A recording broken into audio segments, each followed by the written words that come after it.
ಈ ರೀತಿಯಾಗಿ ಅನಾನಸ್ನ ಬೆಣ್ಣೆಯಲ್ಲಿ ಫ್ರೈ ಮಾಡ್ಕೊಂಡು ತಿಂತಾಯಿದ್ರೆ ನಿಜವಾಗ್ಲೂ ತುಂಬ ರುಚಿ ಅನಿಸುತ್ತೆ. ನೀವು ಕೂಡ ಈ ರೀತಿ ಒಂದ್ಸರಿ ನೀವು ಮನೆಯಲ್ಲಿ ಅನಾನಸ್ ತಂದ್ರಿ ಅಂದರೆ ಮಸಾಲೆ ಹಾಕಿ ಫ್ರೈ ಮಾಡ್ಕೊಳ್ಳಿ, ತುಂಬ ಚೆನ್ನಾಗಿರುತ್ತೆ.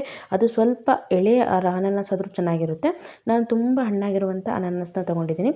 ಬನ್ನಿ ಹೇಗೆ ಮಾಡೋದು ಅಂತ ನೋಡೋಣ. ಹಾಗೂ ನಮ್ಮ ಚಾನಲ್ನ ಯಾರ್ಯಾರು ನೋಡ್ತಿದ್ದಾರೆ ಬಿಟ್ಟು ಸಬ್ಸ್ಕ್ರೈಬ್ ಮಾಡ್ಕೊಂಡು ಲೈಕ್ ಮತ್ತು ಶೇರ್ ಮಾಡಿ. ನೋಡಿ, ಇಲ್ಲಿ ಫಸ್ಟ್ ಹಣ್ಣಾಗಿರುವಂಥ ಅನಾನಸ್ ತೊಗೊಂಡಿದ್ದೀನಿ. ಇದು ಸ್ವಲ್ಪ ಜಾಸ್ತಿನೇ ಹಣ್ಣಾಗಿದೆ. ಇದ್ರ ಮೇಲಿನ ಒಂದು ಏನು ಸಿಪ್ಪೆ ಇದೆ ಇದನ್ನು ತೆಗಿಬೇಕಾಗುತ್ತೆ. ಇಲ್ಲಿ ಜಾಸ್ತಿನೇ ನಾವು ಕಟ್ ಮಾಡಬೇಕಾಗುತ್ತೆ, ಯಾಕಂದರೆ ಒಳಗಡೆ ಮುಳ್ಳು ಥರ ಇರುತ್ತಲ್ಲ, ಅದನ್ನು ನೋಡಿಕೊಂಡು ನೀವು ಕಟ್ ಮಾಡ್ಕೊಳ್ಳಿ. ಇಲ್ಲಾಂದರೆ ಮುಳ್ಳನ್ನ ನೀವು ಒಂದು ಚಿಮುಟದ ಸಹಾಯದಿಂದ ಕೂಡ ತೆಗಿಬೋದು. ನೋಡಿ, ಈ ರೀತಿಯಾಗಿ ನಾನು ಕಟ್ ಮಾಡ್ಕೊಳ್ತಿದ್ದೀನಿ. ಹಾಗೂ ನಮ್ಮ ಈ ಒಂದು ಬೊಂಬಾಟ್ ಕಿಚನ್ ಚಾನಲ್ನ ಯಾರು ಫಸ್ಟ್ ಟೈಮ್ ನೋಡ್ತಿದ್ದೀರಾ ದಯವಿಟ್ಟು ಸಬ್ಸ್ಕ್ರೈಬ್ ಮಾಡೋದನ್ನು ಮರಿಬೇಡಿ. ಹಾಗೂ ಒಂದು ಕಾಮೆಂಟ್ನ ಹಾಕಿ. ನೋಡಿ, ಈ ರೀತಿಯಾಗಿ ನಾನು ಸಿಪ್ಪೆನ ತಗೊಳ್ತಾ ಇದ್ದೀನಿ. ಕ್ಲೀನಾಗಿ ಇದನ್ನು ಸಿಪ್ಪೆ ತೆಗಿಬೇಕು, ಇಲ್ಲಾಂದರೆ ಚುಚ್ಚಿದಂಗೆ ಆಗುತ್ತೆ. ಆದ್ದರಿಂದ ತುಂಬ ಜನ ತುಂಬ ರೀತಿಯಲ್ಲಿ ಇದನ್ನು ಸಿಪ್ಪೆನ ತೆಗಿತಾರೆ.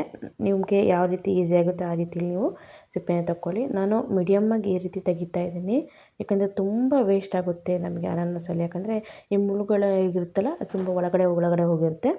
ನೋಡಿ, ಈ ರೀತಿಯಾಗಿ ನಾನು ಒಂದು ಅರ್ಧ ಭಾಗದಷ್ಟಾಗಲಿ ಹೋಗಿಬಿಟ್ಟಿದೆ. ಈ ರೀತಿ ತೆಗೆದಿದ್ದೀನಿ. ಇದು ನಾವು ಸಣ್ಣ ಸಣ್ಣ ಭಾಗಗಳಾಗಿ ಕಟ್ ಮಾಡ್ಕೋಬೇಕು. ಅಂದರೆ ತೆಳ್ಳು ಕಟ್ ಮಾಡಿಕೊಂಡ್ರೆ ಫ್ರೈ ತುಂಬ ಚೆನ್ನಾಗಿ ಬರುತ್ತೆ. ಹಾಗೂ ಇದರಲ್ಲಿ ಸ್ವಲ್ಪ ದಪ್ಪ ಪೀಸ್ ಮಾಡ್ಕೊಂಡಿದ್ದೀನಿ, ಯಾಕಂದರೆ ಅದನ್ನು ಖಾಲಿ ನಾವು ಸಕ್ಕರೆ ಹಾಕೊಂಡು ಕೂಡ ತಿನ್ಬೋದು. ಅದನ್ನು ಸಿಂಪಲಾಗಿ ಹೇಗೆ ಮಾಡೋದು ಅಂತ ನಿಮಗೆ ಹೇಳ್ಕೊಡ್ತೀನಿ. ನೋಡಿ, ನಾನು ಈ ರೀತಿಯಾಗಿ ಕಟ್ ಮಾಡ್ಕೊಳ್ತಿದ್ದೀನಿ. ಮಧ್ಯದಲ್ಲಿ ಒಂದು ಸ್ವಲ್ಪ ದೊಡ್ಡ ಪೀಸ್ ಕೂಡ ಮಾಡ್ಕೊಂಡಿದ್ದೀನಿ. ತುಂಬ ಹಣ್ಣಾಗಿರೋದ್ರಿಂದ ಅದು ಸ್ವಲ್ಪ ಬಿಟ್ಕೊಂಡು ಹೋಗ್ತಾ ಇದೆ. ನೀವು ಮೀಡಿಯಮ್ ಹಣ್ಣಾಗಿರೋದು ತೊಗೊಂಡು ಮಾಡ್ಕೋಬೋದು. ಈ ರೀತಿಯೂ ಮಾಡ್ಕೋಬೋದು, ತುಂಬ ಸ್ವೀಟಾಗಿ ಜ್ಯೂಸಿಯಾಗಿ ಬರುತ್ತೆ. ನೋಡಿ, ಇಲ್ಲಿ ಸ್ವಲ್ಪ ನಾನು ಪೀಸ್ ಮಾಡ್ಕೊಂಡಿದ್ದೀನಿ, ಮೀಡಿಯಮ್ ಪೀಸ್ ಮಾಡ್ಕೊಂಡಿದ್ದೀನಿ. ಅದಕ್ಕೆ ಸ್ವಲ್ಪ ಸಕ್ಕರೆನ ಹಾಕ್ಬಿಟ್ಟು ಇದು ಮಿಕ್ಸ್ ಮಾಡಿಕೊಂಡು ಒಂದು 5 ನಿಮಿಷ ಬಿಟ್ಟು ತಿಂದರೆ ಇನ್ನೂ ಚೆನ್ನಾಗಿ ರಸ ಎಲ್ಲ ಹಿಡ್ಕೊಂಡು ತುಂಬ ಚೆನ್ನಾಗಿರುತ್ತೆ. ಈ ರೀತಿ ಕೂಡ ನೀವು ಮಾಡ್ಕೋಬೋದು ಸಿಂಪಲ್ಲಾಗಿ. ಅಂದರೆ ನಿಮಗೆ ಅನಾನಸ್ ಹುಳಿ ಇತ್ತು ಅಂದರೆ ಈ ರೀತಿ ಮಾಡ್ಕೊಳ್ಳೋದು ತುಂಬ ಚೆನ್ನಾಗಿ ಬರುತ್ತೆ. ಸಿಹಿ ಇತ್ತು ಅಂದರೂ ಮಾಡ್ಕೋಬೋದು, ಏನು ಪ್ರಾಬ್ಲಮ್ ಇಲ್ಲ, ತುಂಬ ರುಚಿಯಾಗಿರುತ್ತೆ. ಅಂಗಡಿಗಳಲ್ಲೆಲ್ಲ ಈ ರೀತಿ ಮಾಡಿಕೊಡ್ತಾರೆ, ನೀವು ನೋಡಿರ್ಬೋದು. ಜಾತ್ರೆಗಳಲ್ಲೆಲ್ಲ ಈ ರೀತಿ ಹಾಕ್ಕೊಡ್ತಾರೆ. ಇಲ್ಲಿ ನೋಡಿ, ನಂತರ ಇಲ್ಲಿ ಸ್ವಲ್ಪ ಪೀಸ್ ಇದೆಯಲ್ಲ, ಈ ರೀತಿಯಾಗಿ ನಾನು ರೌಂಡ್ ಕಟ್ ಮಾಡಿ ಇಟ್ಕೊಂಡಿದ್ದೀನಿ. ಈ ರೀತಿ ಆದಮೇಲೆ ಇದಕ್ಕೆ ಸ್ವಲ್ಪ ಮಸಾಲೆ ಐಟಮ್ಗಳನ್ನು ಹಾಕೋಣ ನಾವು. ಇಲ್ಲಿ ಸ್ವಲ್ಪ ಅರಿಶಿನ ಪುಡಿನ ಹಾಕ್ತಾಯಿದ್ದೀನಿ, ಮೇಲ್ಗಡೆ ಈ ರೀತಿ ಉದುರಿಸ್ತಾ ಇದ್ದೀನಿ ಅಷ್ಟೇ. ನಂತರ ಖಾರದ ಪುಡಿ ಹಾಕ್ತಾಯಿದ್ದೀನಿ. ಸ್ವಲ್ಪ ಖಾರದ ಪುಡಿ, ಸ್ವಲ್ಪ ಖಾರ ಜಾಸ್ತಿ ಬೇಕು ಅಂದರೆ ಜಾಸ್ತಿ ಹಾಕೋಬೋದು. ಹಾಗೆ ಇಲ್ಲಿ ಚಾಟ್ ಮಸಾಲನ ಹಾಕ್ತಾಯಿದ್ದೀನಿ. ನೋಡಿ, ಈ ರೀತಿಯಾಗಿ ಚಾಟ್ ಮಸಾಲ ಉದುರಿಸ್ಕೊಂಡ್ಬಿಟ್ಟು ಇದನ್ನು ಸ್ವಲ್ಪ ಉಪ್ಪನ್ನು ಕೂಡ ಹಾಕಬೇಕಾಗುತ್ತೆ ಜೊತೆಯಲ್ಲಿ. ನಂತರ ಇದನ್ನು ಚೆನ್ನಾಗಿ ಮಿಕ್ಸ್ ಮಾಡ್ಕೋಬೇಕು. ನಾವು ಎರಡೂ ಬದಿಯಲ್ಲೂ ಚೆನ್ನಾಗಿ ಮಿಕ್ಸ್ ಮಾಡಬೇಕಾಗುತ್ತೆ. ನೋಡಿ, ಸ್ವಲ್ಪ ಉಪ್ಪನ್ನು ಕೂಡ ಸ್ವಲ್ಪ ಹಾಕ್ತಾಯಿದ್ದೀನಿ. ಜಾಸ್ತಿ ಹಾಕೋದು ಬೇಡ, ಸ್ವಲ್ಪನೇ ಎಲ್ಲ ಐಟಮ್ಗಳನ್ನು ಹಾಕಿದ್ರೆ ಸಾಕಾಗುತ್ತೆ.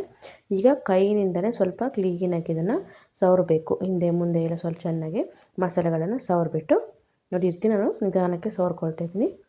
ನೀವು ಸಪ್ರೇಟಾಗಿ ಬೇಕಾದರೆ ಒಂದು ಪ್ಲೇಟಲ್ಲಿ ಹಾಕಿಬಿಟ್ಟು ಅದನ್ನು ಅದ್ಬೋದು, ಆ ರೀತಿ ಕೂಡ ಮಾಡ್ಕೋಬೋದು. ಈ ರೀತಿ ಕೂಡ ಮಾಡ್ಬೋದು. ನಾನು ಸಿಂಪಲ್ಲಾಗಿ ಈ ರೀತಿಯಾಗಿ ಮಾಡ್ಕೊಳ್ತಾ ಇದ್ದೀನಿ. ಈಸಿ ಆಗುತ್ತೆ ಮತ್ತು ಬೇಗ ಆಗುತ್ತೆ. ಅದರಿಂದ ನೋಡಿ, ಈ ರೀತಿಯಾಗಿ ಎಲ್ಲ ಒಂದು ಅನಾನಸ್ ಪೀಸ್ಗೂ ಹಾಕ್ಕೊಳ್ತಾ ಇದ್ದೀನಿ. ಈ ರೀತಿ ಮಸಾಲ ಹಾಕಿಬಿಟ್ಟು ಚೆನ್ನಾಗಿ ರೀತಿ ನಾನು ಸ್ಪ್ರೆಡ್ ಮಾಡಿದ್ದೀನಿ ಮಸಾಲೆ ಎಲ್ಲ ಚೆನ್ನಾಗಿ. ಇದನ್ನು ಒಂದು 5 ನಿಮಿಷ ಬೇಕಾದ್ರೆ ಬಿಡ್ಬೋದು, ಇಲ್ಲಾಂದರೆ ಡೈರೆಕ್ಟಾಗಿ ಹಾಗೆ ತವಾಗೆ ಹಾಕ್ಬೋದು. ನಾನೇನು ಟೈಮ್ ಬಿಟ್ಟಿಲ್ಲ ಇಲ್ಲಿ, ಹಾಗೆ ಡೈರೆಕ್ಟಾಗಿ ತವಾಗೆ ಹಾಕಿದ್ದೀನಿ. ನೋಡಿ, ಈ ರೀತಿ ಆದಮೇಲೆ ಈಗ ಒಂದು ದೋಸೆ ಹಂಚನ್ನ ತೊಗೊಂಡಿದ್ದೀನಿ ನಾನು. ಅಂದರೆ ಇದು ಬೀಡು ತುಂಬ ಚೆನ್ನಾಗಿದೆ, ಹೊಸ್ದಾಗಿ ಬಂದಿರುವಂಥ ದೋಸೆ ಕೂಡ ತುಂಬ ಚೆನ್ನಾಗಿ ಬರುತ್ತೆ.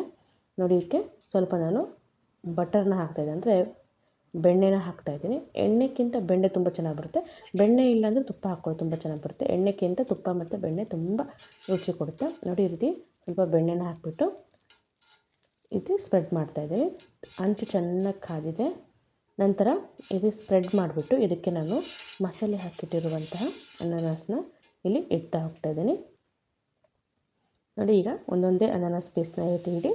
ನಾನು 2 ಬ್ಯಾಚಲ್ಲಿ ಮಾಡ್ಕೊಳ್ತಿದ್ದೀನಿ. ಒಂದು ಬ್ಯಾಚಲ್ಲಿ 4 ಹಾಕಿದ್ದೀನಿ, ತುಂಬ ಇಕ್ಕಟ್ಟಾಗಿ ಹಾಕ್ಕೊಳ್ಬೇಡ ಅಂತ. ನೋಡಿ, ಈ ರೀತಿ ಹಾಕಿಬಿಟ್ಟು ಒಂದು ಸ್ವಲ್ಪ ಹೊತ್ತಿಗೆ ಇದನ್ನು ತಿರುಗಿಸ್ತಾ ಇರಬೇಕಾಗುತ್ತೆ. ಅಂದರೆ ಆಚೆ ಈಚೆ ಇದನ್ನು ತಿರುಗಿಸ್ತಾ ಇರಬೇಕು. ಎರಡೂ ಕಡೆಯೂ ಚೆನ್ನಾಗಿ ಫ್ರೈ ಆಗಬೇಕು.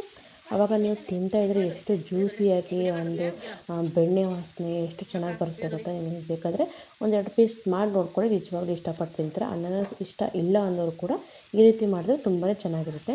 ಈಗೆಲ್ಲ ಟ್ರೆಂಡಿಂಗಲ್ಲಿದೆ, ಹೋಟ್ಲುಗಳಲ್ಲೆಲ್ಲ ಈ ರೀತಿ ಮಾಡಿಕೊಡ್ತಾರೆ. ಮತ್ತು ಕೆಲವೊಬ್ಬರು ಮನೇಲಿ ಕೂಡ ಈ ರೀತಿ ಮಾಡ್ತಾರೆ. ಕೆಲವೊಬ್ಬರು ಬೇರೆ ಬೇರೆ ರೆಸಿಪಿಗಳನ್ನು ಮಾಡ್ತಾರೆ, ಜಾಮ್ ಮಾಡ್ತಾರೆ, ಬೇರೆ ಅಂದರೆ ಶೀಕರಣಿಗೆಲ್ಲ ಹಾಕ್ತಾರೆ. ಇಲ್ಲಾಂದರೆ ನೀವು ಶೀರಾ ಮಾಡ್ತಿರಲ್ಲ ಅದಕ್ಕೂ ಕೂಡ ಹಾಕ್ತಾರೆ. ಈ ರೀತಿಯಾಗಿ ನಾನು ಈ ರೀತಿ ಫ್ರೈ ಮಾಡಿದ್ದೀನಿ ಇವತ್ತು. ತುಂಬ ರುಚಿಯಾಗಿದೆ. ನೀವು ಕೂಡ ಒಂದ್ಸಲ ಟ್ರೈ ಮಾಡಿ ನೋಡ್ಕೊಳ್ಳಿ, ನಿಮಗೂ ಕೂಡ ತುಂಬ ಇಷ್ಟ ಆಗುತ್ತೆ. ಮತ್ತು ಸಿಂಪಲ್, ಜಾಸ್ತಿ ಕೂಡ ಟೈಮ್ ಬೇಕಾಗಲ್ಲ, ಬೇಗನೆ ಮಾಡ್ಬೋದು. ಮತ್ತೊಂದು ಏನು ಮೇನ್ ಅಂದರೆ ತುಂಬ ತೆಳ್ಳಗೆ ಕಟ್ ಮಾಡಿದ್ರೆ ತುಂಬ ಚೆನ್ನಾಗಿ ಬರುತ್ತೆ. ಅಂದರೆ ಕ್ರಿಸ್ಪಿಯಾಗಿ ಒಂಥರ ಜ್ಯೂಸಿಯಾಗಿ ಬರುತ್ತೆ. ಮೇಲೆಲ್ಲ ಒಂಥರ ಕಡಿದ್ರೆ ಸಾಕು ಒಂಥರ ಜ್ಯೂಸ್ ಆಗಿರುತ್ತೆ, ತುಂಬ ಚೆನ್ನಾಗಿರುತ್ತೆ. ಇನ್ನೂ ಜಾಸ್ತಿ ಫ್ರೈ ಮಾಡಿದ್ರೆ ಕ್ರಿಸ್ಪಿಯಾಗಿ ಕೂಡ ಬರುತ್ತೆ. ನಾನು ಮೀಡಿಯಮ್ ಆಗಿ ಇಲ್ಲಿ ಫ್ರೈ ಮಾಡ್ಕೊಂಡಿದ್ದೀನಿ ನೋಡಿ. ಈಗ ಚೆನ್ನಾಗಿ ಫ್ರೈ ಆಗಿದೆ. ಈಗ ಇದನ್ನು ಒಂದು ಪ್ಲೇಟಲ್ಲಿ ಹಾಕ್ಕೊಳ್ತಾ ಇದ್ದೀನಿ. ನಾನು ಎರಡನೇದು ಸಹ ಇದೇ ರೀತಿಯಾಗಿ ಮಾಡ್ಕೊಂಡಿದ್ದೀನಿ. ನಂತರ ಅದನ್ನು ಫಸ್ಟ್ ಟ್ರಿಪ್ ತೋರಿಸ್ತಾ ಇದ್ದೀನಿ ನೋಡಿ. ಈ ರೀತಿಯಾಗಿ ನೀವು ಕೂಡ ರೆಡಿ ಮಾಡ್ಕೋಬೋದು.